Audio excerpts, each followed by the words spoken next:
Here we go with 5, 4, 3, 2, 1. The NFL draft is right around the corner. Mel Kiper. ESPN, the worldwide leader in sports for more than 4 decades.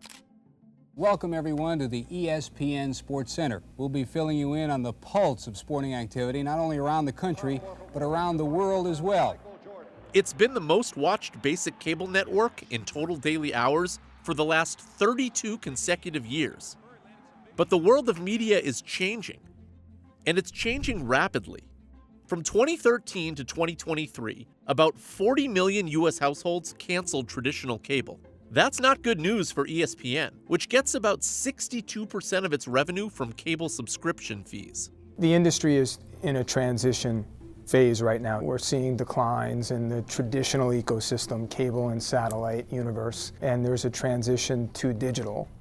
Streamers like Amazon, YouTube, and Apple are spending billions each year on packages of live sports, challenging ESPN's dominance. This new competitive dynamic is concerning for Disney, ESPN's parent company and majority owner. Few know that better than former ESPN president John Skipper, or ex-Disney CEO Bob Chapek, who sat down with CNBC for his first public interview since departing Disney in 2022. We have to recognize that the transition from a cable universe over to a streaming world is going to be one that's going to probably be fraught with challenges. They can outrun most of their traditional competitors, but that is the Achilles heel. There is no way to deal with the capital of those companies. In 2014, ESPN's estimated valuation was more than $50 billion. Today, analysts say it's worth about half that. The business model of ESPN no longer works, and that's why they're really looking for what that future path looks like. That's the only thing we know for certain, is the future is less profitable than the peak. As the media world is changing, will ESPN manage to stay relevant as tech companies with deeper pockets are marching in on its territory? We have more competition today than we've ever had, but I do really like our hand.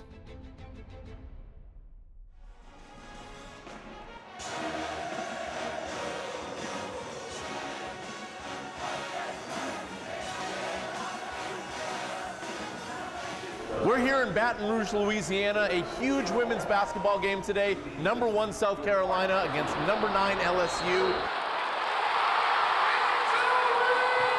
And if it's a big women's basketball game, that means ESPN is here too. In October 2023, for the first time, ESPN released its financials separate from Disney's consolidated earnings. The numbers showed a healthy business. For fiscal 2022, ESPN earned $2.9 billion in operating income and $16 billion in revenue. While it didn't reveal how much it spends on sports rights, Bank of America estimates it's more than $10 billion annually.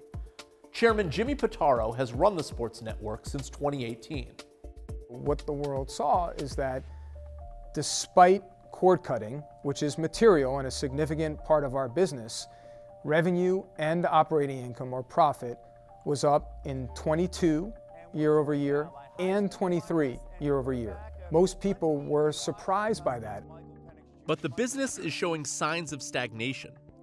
ESPN ended Disney's 2024 fiscal first quarter making $4 billion in revenue. That's up just 1% from a year prior. For decades, ESPN has charged cable companies like Comcast and Charter for the right to include the network in its bundle of channels. ESPN executives started small, asking for less than $1 each month for every cable subscriber. In 2023, ESPN charged nearly $10 a month. Most of the cost is passed on to the consumer with rising cable TV bills. We always had the rate adjustment discussion in the executive offices of ESPN, and we'd say, what do you think this year? And everybody would laugh. We'd go, 20%? Why don't we do 20%? For about 40 years, it was a winning formula. But the tide is changing. Cable TV is a declining business, in part because the price of cable keeps going up thanks to ESPN. So the network needs to adjust. On February 6, 2024, Disney, Fox, and Warner Brothers Discovery announced a joint venture to develop a direct-to-consumer product that will launch in the fall of 2024. Each company will have a 1/3 ownership. The new streaming service will include ESPN and other networks that broadcast sports, like Fox and TNT, but it will be less expensive than a traditional cable bundle to court younger viewers.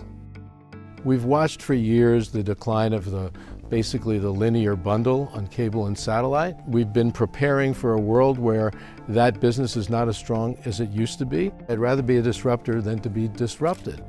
ESPN is also planning to launch its own flagship streaming service in the fall of 2025. It will include everything ESPN has to offer and integrate with fantasy sports and sports betting, something that's never been done before. Imagine a lot more in terms of recommendations, but more customization opportunity for me to let ESPN, as a sports fan, let ESPN know what my interests are in terms of sports, in terms of teams, in terms of players. In the past few years, every major legacy media company has built its own streaming app. So has ESPN.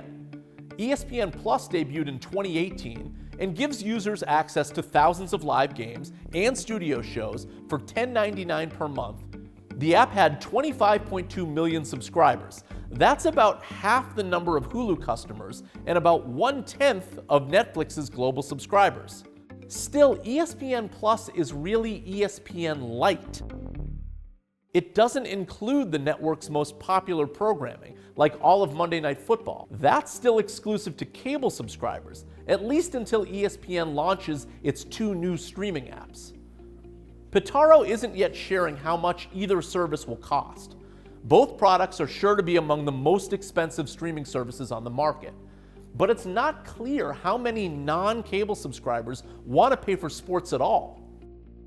My guess is there aren't more than 20 to 30 million homes that really are passionate about ESPN, and yet 100 million people at the peak were paying. It's a dilemma former Disney CEO Bob Chapek thought a lot about during his nearly 3 years leading the company. I think one way that you could look at it is to examine the percentage of people that really never tune into ESPN that are cable subscribers that are paying for it, and just assume that those consumers are off the table. And then you're going to probably have some light to medium users that may also depart because the much higher cost per month that they would necessarily be charged are probably going to exit as well. Well, I'll leave it up to the powers that be over at ESPN and Disney to figure out exactly what that price will be.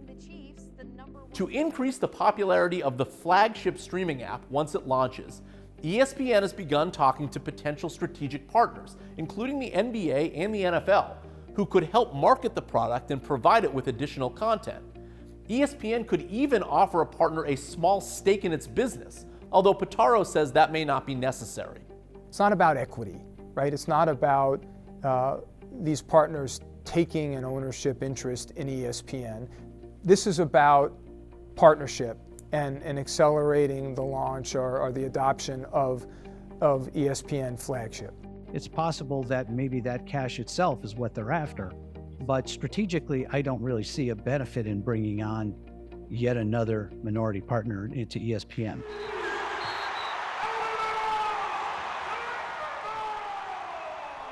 More cash will help ESPN keep paying for the most popular live sports. While cable subscriptions keep falling, traditional TV ratings for popular live sports are actually rising.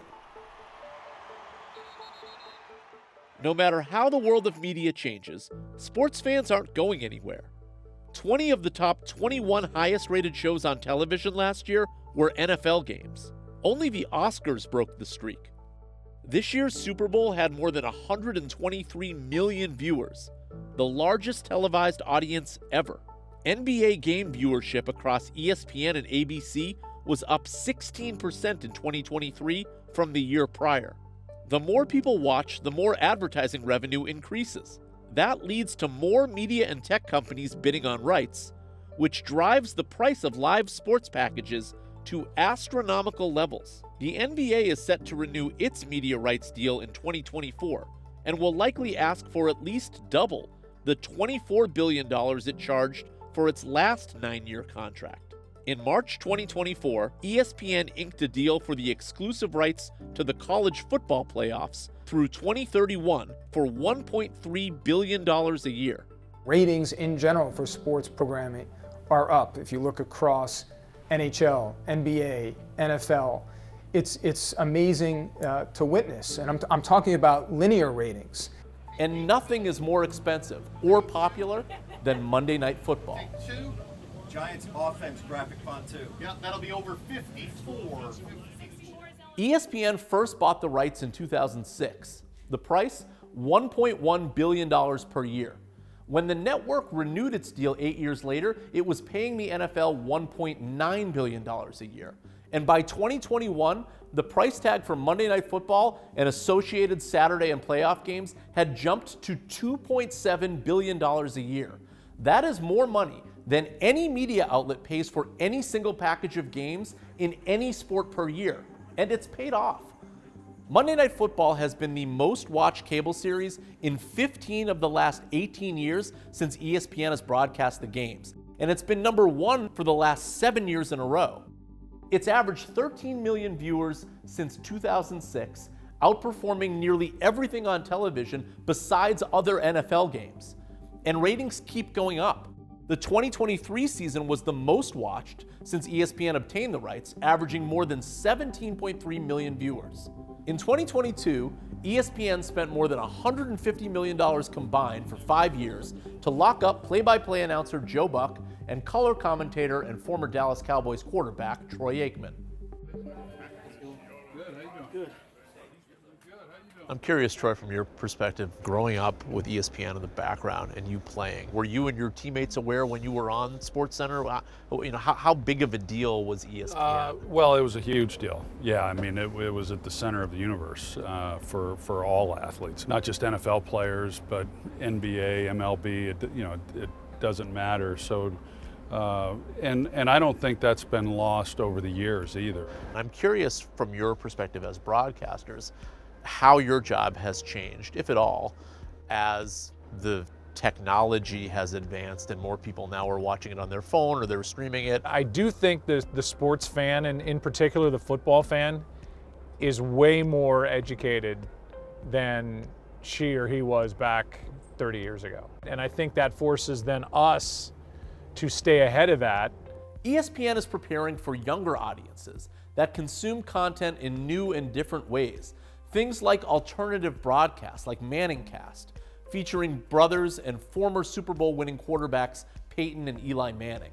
You can't just broadcast the same way that you did 10, 20, 30 years ago. So let the viewers choose between, a traditional broadcast, which some people may prefer, but also this sort of more modern way to watch a game through the eyes of these two football legends.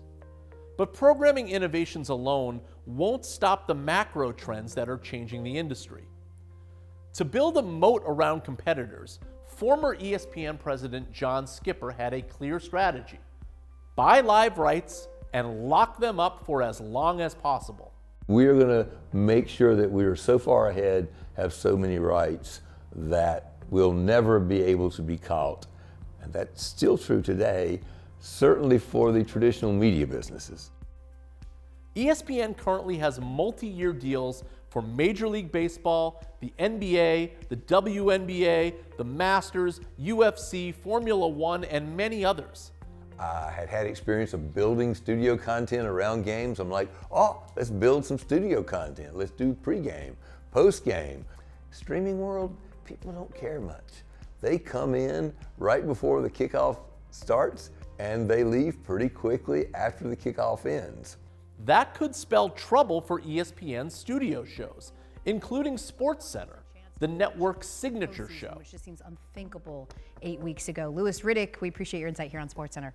In 1999, about 775,000 people watched the 6 p.m. SportsCenter each day. In 2024, that number is down 35% to about 500,000. They're going to have to drop expensive studio talent, theoretically. They're going to have to drop secondary and tertiary sports. Head of programming Roz Durant is confident the company won't transform into a simple portal for live games. Live sports will continue to be the core of what we do at ESPN, but storytelling is such an important part of our business and an important part of the Walt Disney Company mission. In a direct-to-consumer world, do you feel like there may be a different style of content discovery which will diminish the value of the studio show and take ESPN in maybe a different direction than what we've seen? It wasn't too long ago where at least I heard the narrative over and over again that people don't need studio programming. Sports fans don't need sports studio programming. Well, if you look at our studio programming today, it is pretty much across the board. Our daytime lineup is up and to the right. The network paid $85 million for 5 years of The Pat McAfee Show. In January 2024, the show brought in an average of 506,000 daily viewers across both YouTube Live and ESPN. That's up from about 382,000 average daily viewers in 2023 who were watching SportsCenter in the same time slot.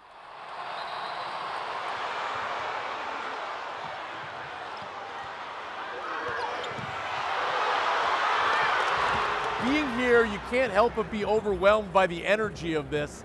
Live sports are the most popular programming on TV, and as long as ESPN owns the rights to live sports, they're going to be a part of the media ecosystem.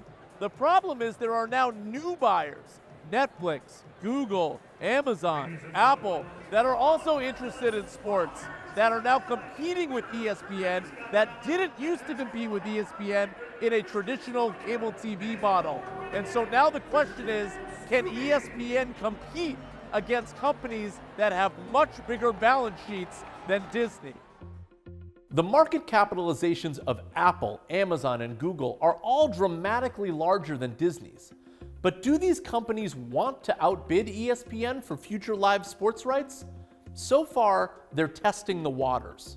Well, if Apple, Amazon, Netflix, Google, YouTube decide to spend massive amounts for rights, if they decide they want to go in and buy all those rights, that competitive advantage will not sustain. What's not clear is that is actually what the high-tech companies will do. The challenge right now is linear TV is in accelerating secular decline.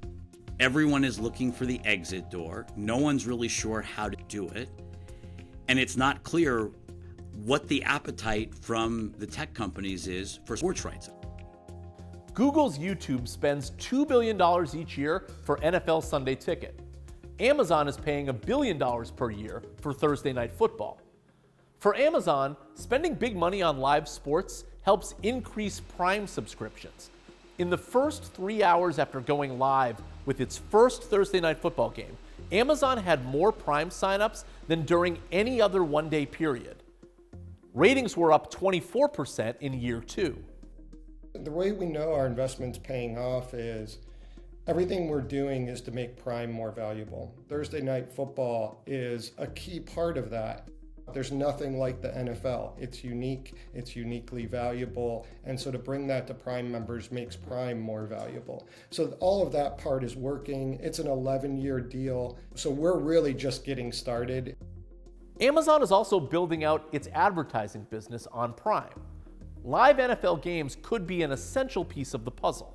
Amazon is uniquely positioned with our data and the fact that it's a connected experience. We know every single person who's watching, and they already have an account at Amazon, they have billing on file, and they have one-day or same-day shipping with Prime. So you can imagine how all of that results in more conversion, more sales, and a better return on investment for advertisers. Prime Video will exclusively stream its first NFL playoff game in 2024. The company has also acquired local rights for Major League Baseball and the WNBA. To hedge against tech overrunning ESPN with cash, Bob Chapek believes ESPN can transform itself into a digital portal, a centralized location for all sports fans to find the games they want to watch, no matter what streaming service owns the rights. Sometimes I get confused as to where a game might or might not be. And it just seems incumbent upon the market leader in sports, as ESPN, that they've got an opportunity to simplify this. I mean, streaming is all about satisfying the customers with more personalized and more customized type experience. If anybody can play that role, it should be ESPN.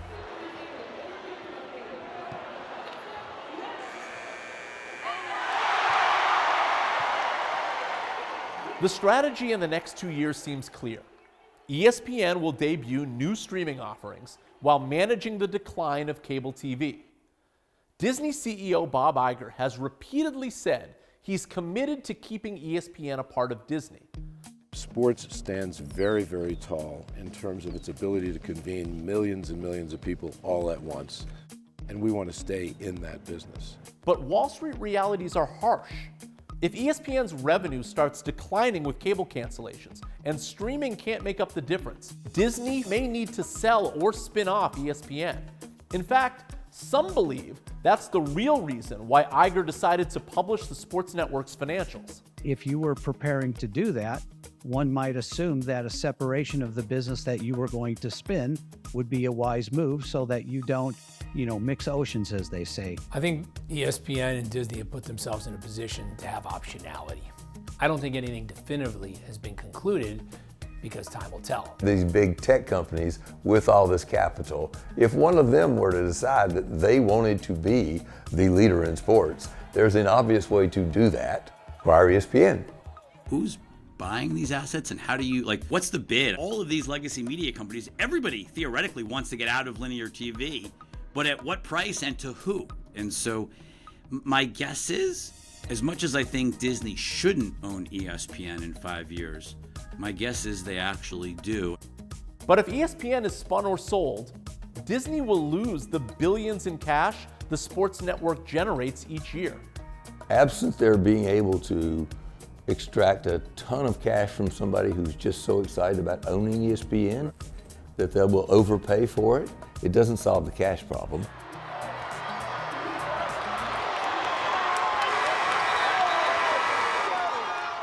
That game was an event. One LSU student I spoke with said he has never seen an atmosphere like that in his 4 years here. And ESPN makes it an event. That is one advantage that ESPN has over any of its competitors, no matter how deep-pocketed they are. ESPN has a brand synonymous with the highest quality sports, and that is something that takes decades to build. You see these behemoths as competitors.